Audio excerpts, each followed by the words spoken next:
Welcome into another edition of the List Podcast brought to you by Rely Bank and the Man Salon. I am Jeff Turn and always excited to be joined by Eric Hasseltine, the voice of the Memphis Grizzlies. And I'm going to sprinkle one Grizzlies question as it pertains to the Denver Nuggets in the NBA Finals. But the rest, This is like a first for us, Eric. We aren't talking Grizzlies. We're going to do a list on the top 10 NBA Finals of all time. And we like to sprinkle in a little top 5 of something else. And that's going to be the top hotels we've ever stayed in. Now, I don't get to go to the hotels on the Memphis Grizzlies dime, so you probably stayed in some nicer digs than me. But welcome into the List Podcast, buddy. How you doing today? I'm doing great, man. Just kind of getting ready for Game 1 tonight. So I was hoping to be working tonight, and at one point during the year, we thought there was a possibility of that, but then injuries and off the court stuff kind of derailed that. So, well, and I wanted to ask you just for context wise, because we see how Denver gets to go to their first NBA Finals and what that means right now to the city of Denver and the 40-some years of that franchise. What would that mean to a place like Memphis and the city of Memphis to have the Grizzlies one day make the NBA Finals? It'd be huge. I mean, I can recall when when the Memphis Tigers, and then a lot of people think Penny Hardaway has a chance to get them back to that with the way he can recruit.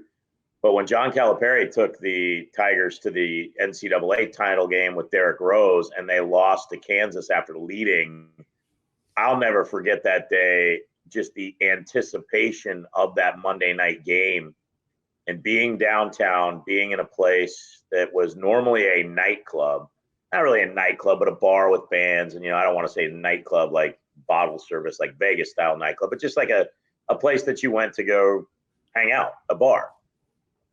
It wasn't a sports bar, and they had a projection screen TV, and there were 500 people in that place. Wow. And the minute Mario Chalmers hit the bank three to send it to overtime, there were 60 people in there because Memphis fans have this notion of the world's out to get them in sports. So they kind of gave up on it. But I do remember a guy walking through going, I can't believe we're going to win the national title. And his buddy goes, there's 3 minutes less. You blank hole.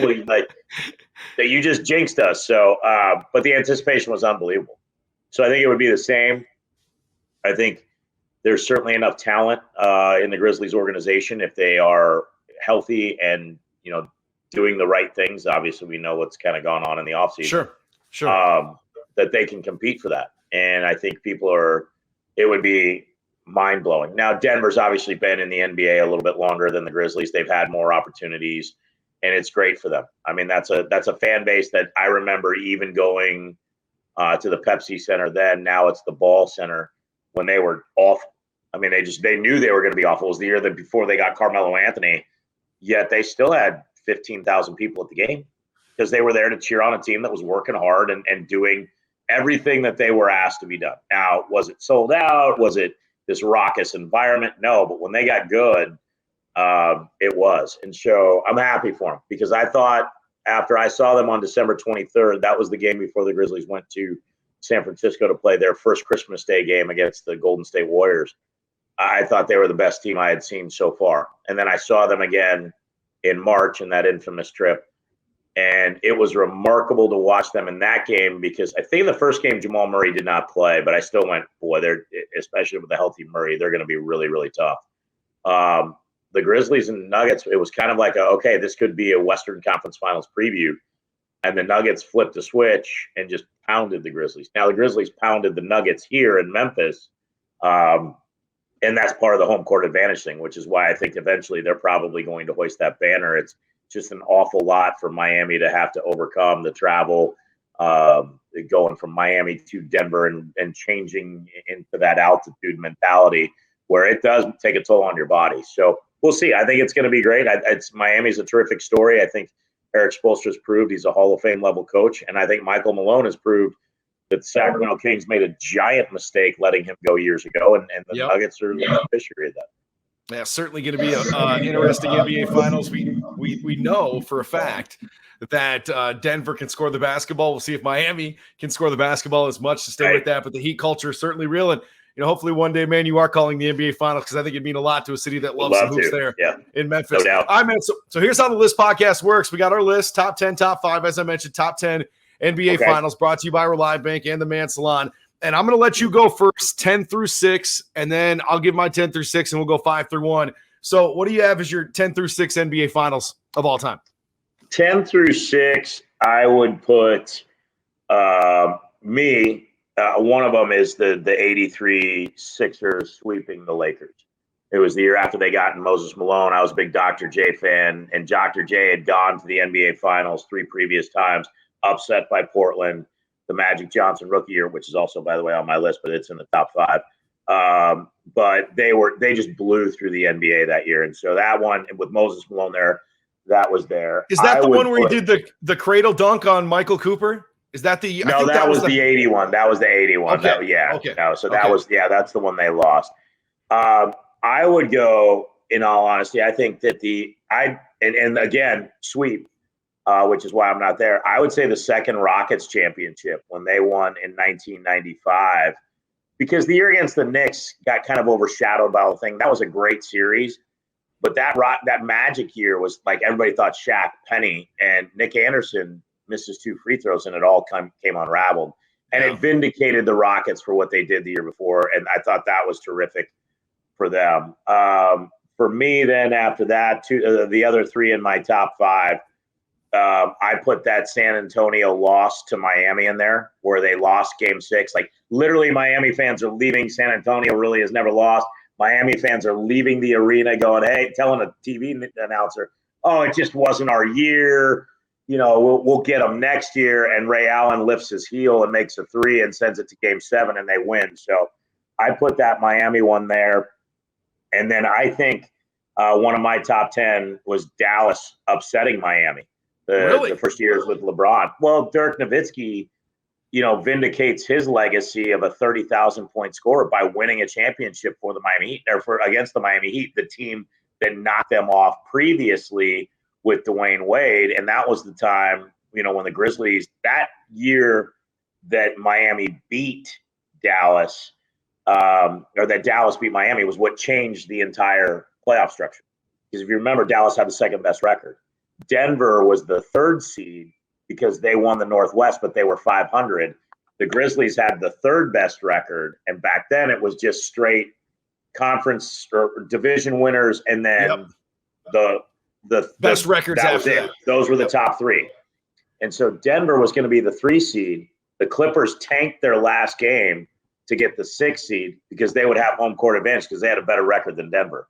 The Grizzlies were out of it, so the Mavericks became 4 with the 2nd best record in the West, and the Grizzlies, I think, had the 4th best record in the West, and they were the 5th seed.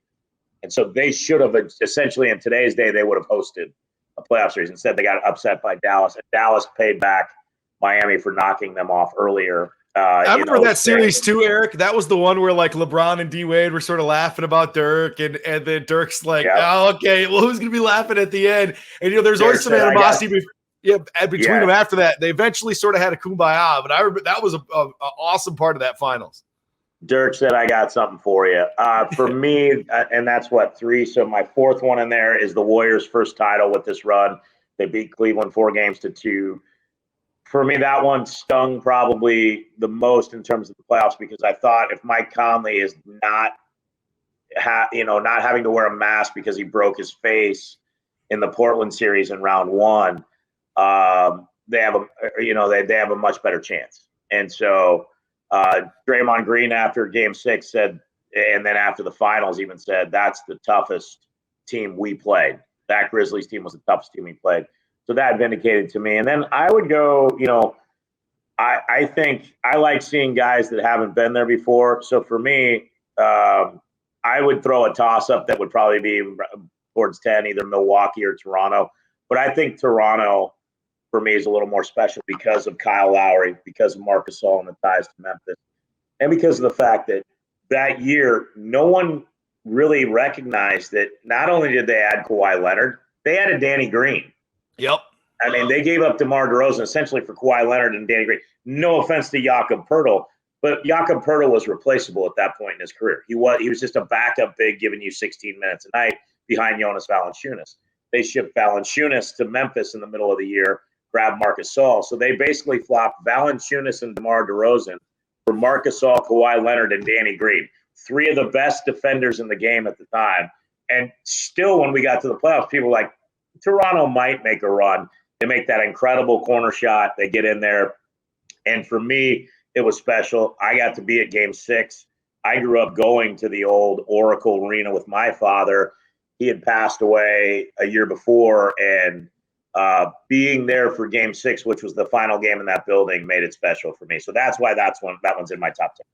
You know, and personally, I would. So on the outside looking in for me, Warriors first title, Bulls and the Blazers. I remember watching that with family as a kid. And I think a lot of the ties to what make the finals so great for all of us is what we were doing or who we were with or what it meant to us. Right. And so for me, like, I have a couple here that are pre-85 when I was born, but for the most part, it's what I've seen, what I've watched. And you mentioned that one. How about this one for Game 6? I was hosting a Legends for Kids event here in Sioux Falls, and I got to watch the last quarter and a half sitting next to Bill Walton in a room with me, my father-in-law, Bill Walton, and 2 other people. And we watched the last quarter and a half.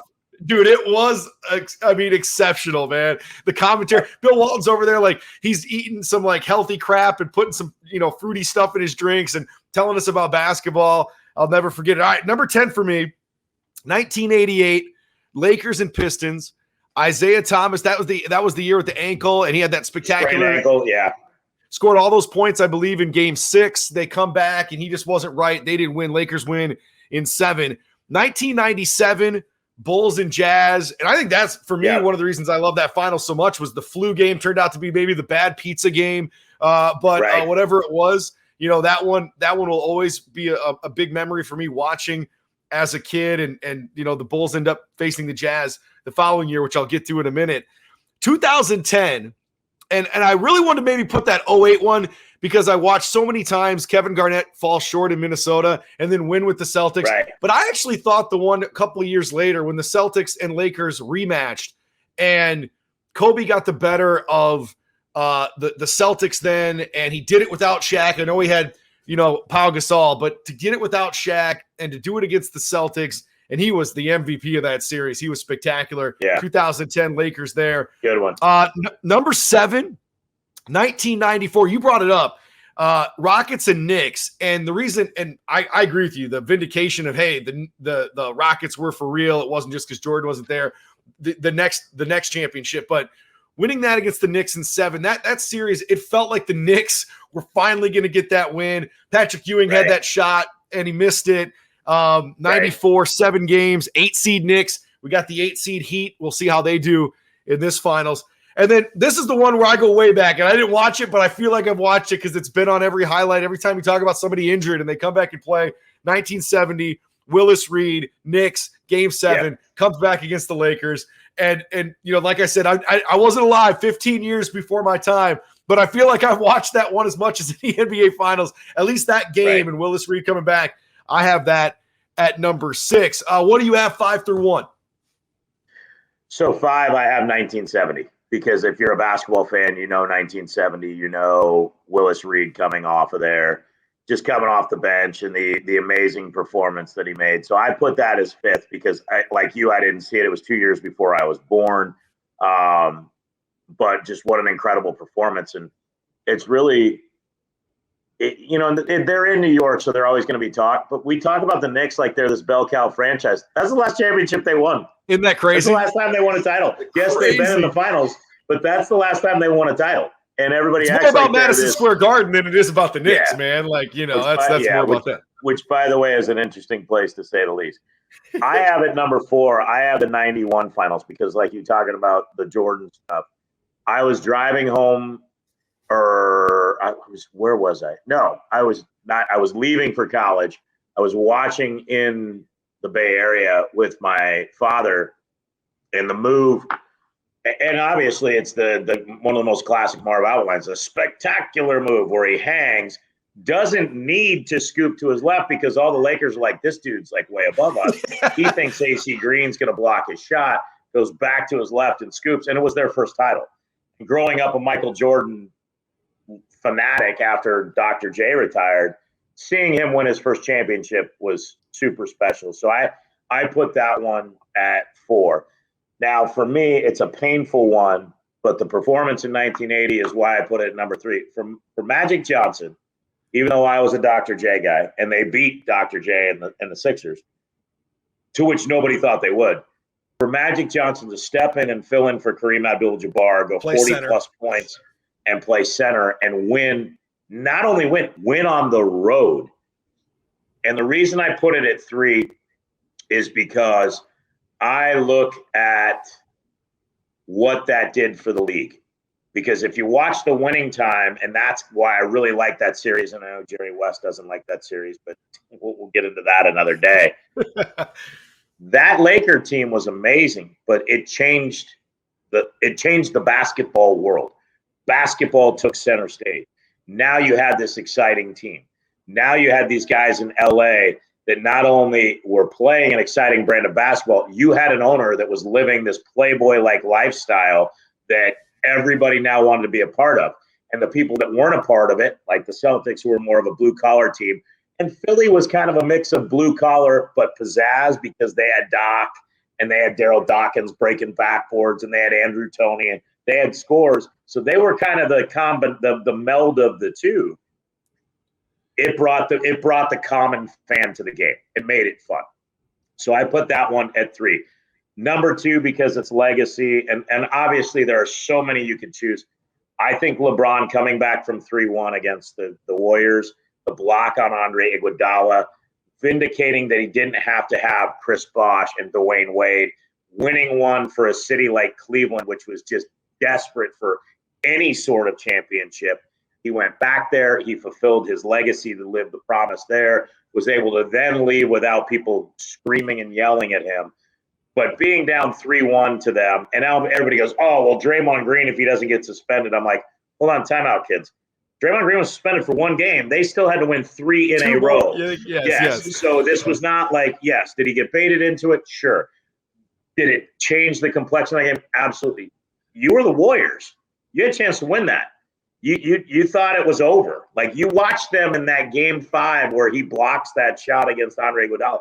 They think they've got him. You can see that confidence flowing. We've already won one. We know what it takes. We've got this. And that's just where LeBron, to me, cemented his legacy. And all these people that always want to point out, Michael never lost a finals. Yeah, Michael never lost a finals. And Michael didn't have a team that went out and bought players, like that brought him in free agent wise. They developed Pippen. They developed Grant. They did go get Scott. They did go get Dennis Rodman after Grant left. But he also played around Hall of Famers. LeBron's first years in Cleveland, like the first time they went to the finals. Boobie Gibson. On You're talking about guys they can't even, people can't even remember who was there. Like you're naming more than most Cleveland Cavaliers fans will name that aren't diehard fans. Right. So, and you know, that's probably a little inaccurate. But the common fan, they're not going to remember Zydrunas Ilgauskas, Wally Zerbiak being part of that team, Boobie Gibson, like you said, guys around there. I mean, I even forget his name. The kid that played at Houston, he played for the University of Houston, Damon Jones. Every year's NBA All-Star game cheerleader for every one of the All-Stars. Yes. Damon Jones made himself a lot of money being friends with the best player. He was on that team, I believe. So for him to go back to Cleveland and win one, that's there. But to me, the greatest final series of all time, and the reason is it was the heyday of the rivalry. It was just basketball to me at its highest level, Bird and Magic in their prime, 1984. You could combine 84 and 85 because I believe 84 the Celtics win, and then 85 the Lakers come back. Lakers win. Yep. Those 2 years, I go 84 first because that 84 Celtics team was just absurd. I mean, they just destroyed. They humiliated teams. And then the Lakers get them, and it's 7 games. And I remember watching that as a kid just going, this is the coolest thing ever. Even though my Sixers were eliminated and they were the defending champions, I hated both of those teams, and I couldn't get enough of it. So the 84 finals to me, in my generation, is the greatest finals that I ever saw. Eric Hasseltine, voice of the Memphis Grizzlies, The List podcast, iTunes, Spotify, YouTube. Find it in all those places. Brought to you by Reliabank, multiple locations in the 605. Check them out, Hartford, Humboldt, Reliabank.com for all your banking needs. And picking up where you just left off, I have it at 5. I could make the argument it's anywhere from 5-1, but the 84 one, I mean, what I remember about that, and you speak about sort of highlights we always see. Remember, that was the series where McHale just decked Rambis and it changed the whole series. Took him out. The Lakers were up in that series, and then that happened, and it all changed the complexity of it. The Lakers were like, damn, we got hit in the mouth, man, what the hell? And the Celtics just put the foot down and ended up winning that series. 85, same thing. You can put that there as well. At number 4 for me, and this is sort of nostalgic for me as well, I just wanted Charles Barkley to win a championship so bad. Oh, yeah. Dan Marley, Kevin Johnson, and 1993 – the Bulls and the Suns, and it felt like I don't know, like from that point on, I felt like the Suns had the best chance. Whether it was the Sonics, the Suns, those 2 years against the Jazz, I just felt like that Suns team had enough talent and pieces around them to win. They didn't, but I have that at number 4. I remember watching every one of those games. Then at number 3, I have the 1998 Finals, and it was just because of the shot from Jordan, the last one he was in. It felt like that year the Jazz were going to beat him too. It really did. Right. And the Jazz were finally going to get over the hump, and they were going to do it against the Bulls who beat them the year before. And then Jordan knocks down that shot on Russell, and the rest is history.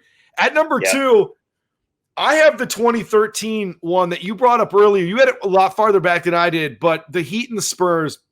And because I felt like if they don't win that thing's a wrap between like LeBron and that thing's all blown up. Like you mentioned, the Heat fans were already halfway to South Beach, thinking about Mai Tais and not thinking about Game 7. And Game 6 was that game, because Game 7 felt like the Heat sort of had a comfortable lead through most of that game. Game 6, May lifts his heels, knocks it down. Chris Bosh got that rebound and kicked it to him. And I'm such a LeBron fan, I could find myself going anytime LeBron made the finals. Even that year where he drugged Matthew Dellavedova and they tried to come back against the Warriors when they won, and they didn't have Love or they didn't have Irving. I could have put that in the top 10.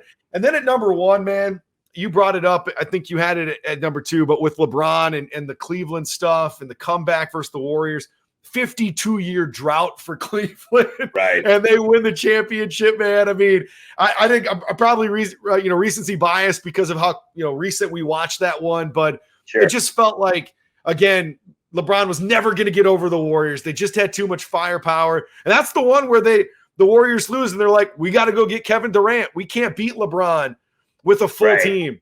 And the fact that he did it for Cleveland, that moment, this is for Cleveland, this is for you, all the stuff he was saying, ranks number 1 for me. But there's so many moments, and maybe, hey, man, I bet a lot of people, if they look back, would have said 94, Rockets, Knicks, 95. We never would have thought those would make, but they turned out to be interesting storylines and series that we will always remember. So maybe the Heat and the Nuggets can deliver as well. All right, man. So let's get to our top 5 here. Hotels that we've ever stayed in. I love doing these unique ones as well. We've done best late night snacks. We've done best summer activities, barbecue stuff, all kinds of fun stuff. We're going to top 5 hotels. I know you travel all the time during the season. And as I mentioned, I'm not traveling on an NBA dime. So I'm, some of mine might not be as prestigious, but I'll have you do 5 through 3, and then we'll go 2 through 1. So what are your top, what's your 5 through 3? All right. So I'm going to put the Ritz-Carlton in Orlando at 5. What's so nice? When you can wake up and walk out on your balcony in February and it's 82 degrees and there's a prestigious golf course and $1 million homes. It's nowhere near, it's closer to SeaWorld than Disney, but it's just the hotel itself. Like, you walk in the lobby, there's this giant bar right there. I remember during that year where Toronto won the title, they were staying there when they played the Magic in round 1, and the Grizzlies didn't make the playoffs. I went to that series, actually. I was at that series. I went down to Orlando and saw Game 3. And my friend I was at Game 3. That's hilarious. I was at Game 3. Orlando was rocking. Rocking, dude. It was awesome. Yeah. And my buddy is the trainer for the Raptors, obviously knowing Mark and knowing Kyle from their days with Memphis. But I met up with them at that hotel, and I was like, boy, I wish we stayed here. And then I got in my room, and I'm like, yeah, you're kind of far away from everything. You got to Uber, but you really don't need to go anywhere because the bar, the pool, it's terrific. So I say the Ritz in Orlando is my 5th. I go the Post Oak in Houston. Okay. Which is the new one that Tillman Fertitta owns. Again, a place you don't need to leave the property. The pool's beautiful. They got a fantastic steakhouse. They got a great sports bar with terrific wood-fired pizza and all this stuff. So I really like it, but there's really nothing around it but the hotel itself. So let me give you an idea of what it is. They have a center island, and you push a button, and up rises a double-sided TV. So you can watch one TV in your bed, and the other TV is on the other side for the couch. Oh, that's slick. So, and they're on different remotes. So someone can, like, if you're there with two people, someone can be doing that. So I had one TV on something where I'm working, but the thing stays up. Now, I will say this. If you ever stay there, it will not stop if your finger's in the way, and that is granite driving into granite. So your finger will get destroyed. So it was a little nerve-wracking. But we've had a great time there. We actually watched our first year staying there. We watched the Memphis Gonzaga game in the tournament, the one where with Chet Holmgren was still there. It was a couple years ago. Jalen Duren, a lot of draft picks, and we were there. We were some of the only Memphis guys, but it was a blast. And I bet. Let's just say there's not a shortage of money that goes through there. There's like a really fancy car showroom across the way that's got cars that are probably in the $500,000 to $600,000 range, and you can just go look at these vehicles, and they're beautiful. It's just an experience. So I put that at 4, and then at 3 I go. Boy, this is hard for me to put it there, but I'm going to put the St. Regis San Francisco. Okay. So I love the St. Regis San Francisco. The first time we got there, you can control everything, your drapes and everything from your room. The shower's fantastic, right by Moscone Center. It's just beautiful, and they've redone it, and it's walking distance to Market Street, which is where a lot of shops are. It's a short Uber ride to the Buena Vista, the home of the Irish coffee, and it's San Francisco. And now where the Chase Center is, it's only a couple miles away, so you can go out the door, go left, and walk to AT&T Park or whatever, Oracle Baseball Park now, Giants game. So when we played the Warriors in the playoffs last year, we just walked out and went to a couple Giants games, and you can walk to practice when it's nice out, when it's not, 47 degrees, because you do walk by the water and it gets colder. So, but it's beautiful. St. Regis, San Francisco would be my number 3. All right. So I always kind of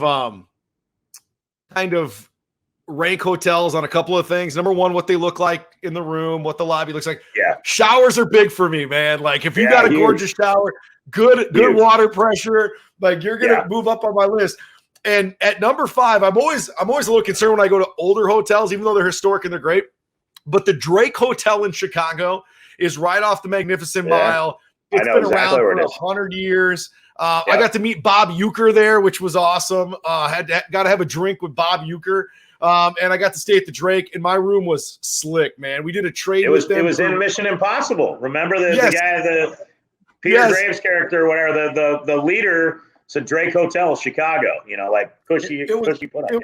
It was amazing, and we had an awesome. So we did a trade with radio through it. So they gave us an awesome room. It was awesome. Number 4, like I don't know how you people feel about this hotel because you live there, but the fact that when I walked in and there were ducks coming through an elevator, and another place we had a trade with in Nashville at the radio station I worked at. So my rooms were always free. I could go on whenever I wanted, and we had nice rooms at the Peabody.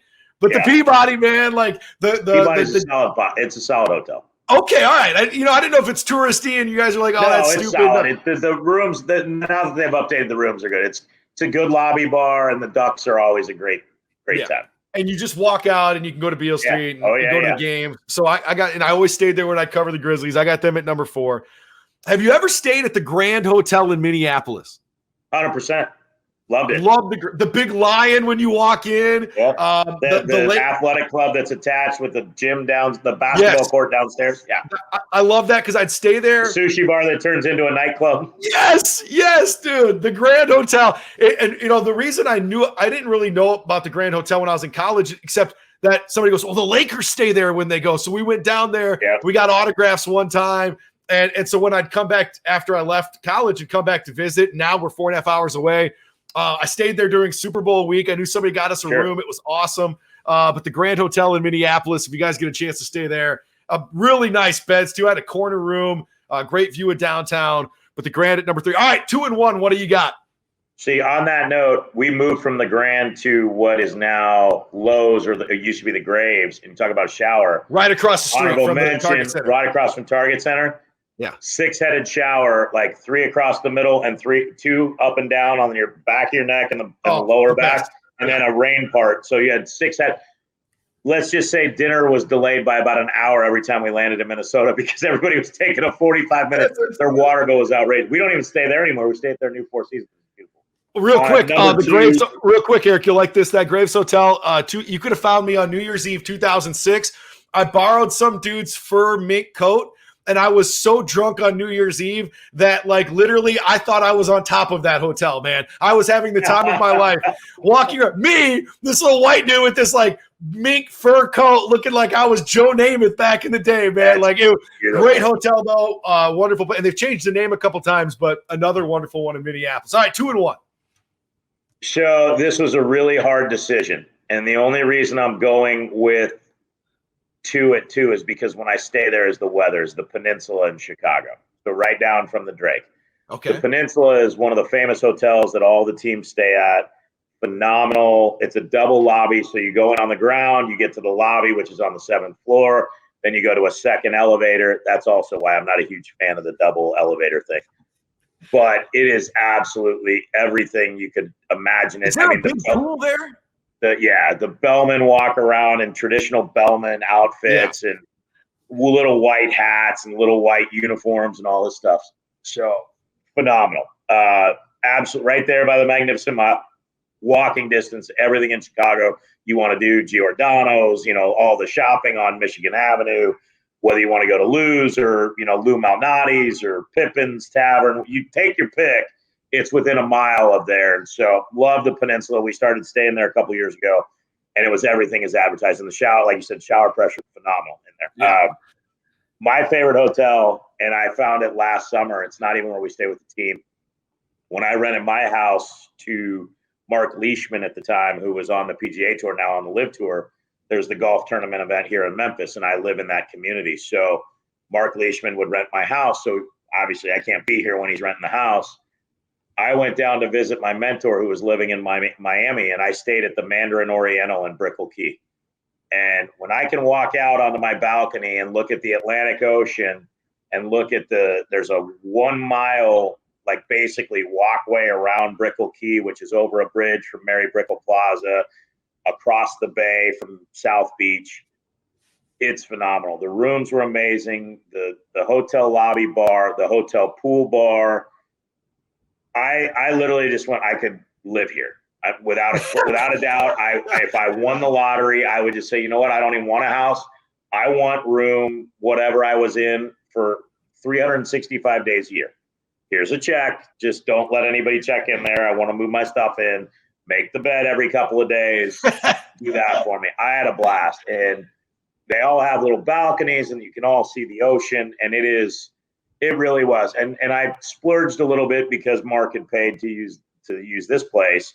A little more than I would normally budget, but I was told you'll love it. You'll never want to go anywhere. And now I'm like, okay, I got to find some way to make money. I figured I have an 11-year-old who'll cut grass. He just doesn't need to know how much money he makes when he does it. It's going to my Mandarin Oriental upgrade fund. I love it, man. That's amazing. But yeah, the Mandarin Oriental Brickell Key, because everything is walkable. Some of the best restaurants that I like in Miami are within a mile. I didn't even have a rental car. Basically got an Uber from the airport to there, and I walked for a week. We even went to a couple of Marlins games, which I figure out why now people don't go to Marlins games. When you're walking around Brickell Key at like 11 o'clock and it's 85 degrees and there's that ocean breeze, there's a day baseball game, and you're like, who in their right mind would go inside right now and leave this weather and watch baseball? I said, oh, yeah, me, because the Braves are in town. Yeah, no, the Braves fan. I love that. All right, so number 2 for me, and I haven't been back since, so I don't know what it looks like now, but the experience is why it's at number 2. When Planet Hollywood was transformed on the Vegas Strip to Planet Hollywood Hotel, I stayed there the week after it was opened. And I got there, and this is like 2007 or 8, something like that. And We were winning at the blackjack table, me and my buddy. We were still finishing up college, but we were winning. Sure. And they thought we had more money than we did. Sure, and so they come over to us and they put us up in a 3-room suite. Each got our own rooms. Beautiful. And it was brand new. I remember sitting, it was All-Star week for baseball. And I remember sitting in a hot tub in my room, watching the All-Star game, looking out at the Vegas Strip with a big steak that was comped. And I looked around. I was like, it doesn't get better in Vegas than this, baby. It doesn't get much better than that. No. It doesn't, man. So I put that at number 2. And number 1, same thing. South Florida, it doesn't get better. The Marriott Harbor Beach Resort and Spa in Fort Lauderdale.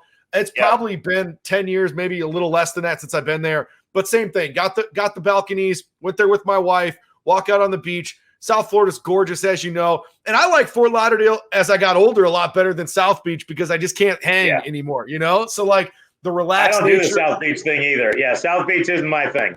That's why I like Brickell area. Yeah, man. When I was in my early 20s, I was on South Beach. In my late 20s and early 30s, find me at Fort Lauderdale. And the Marriott Harbor Beach Resort and Spa, same thing like you said, man. 5-star everything. Beautiful. Yeah. You don't want to leave. Gorgeous place, food. That and the people were wonderful to us there. We stayed there twice. That is number 1. Hopefully, we find some good hotels in the future as well that we add to our list. I mean, it was hard to cut down the Wynn in Las Vegas. I've been fortunate to stay at. It's beautiful.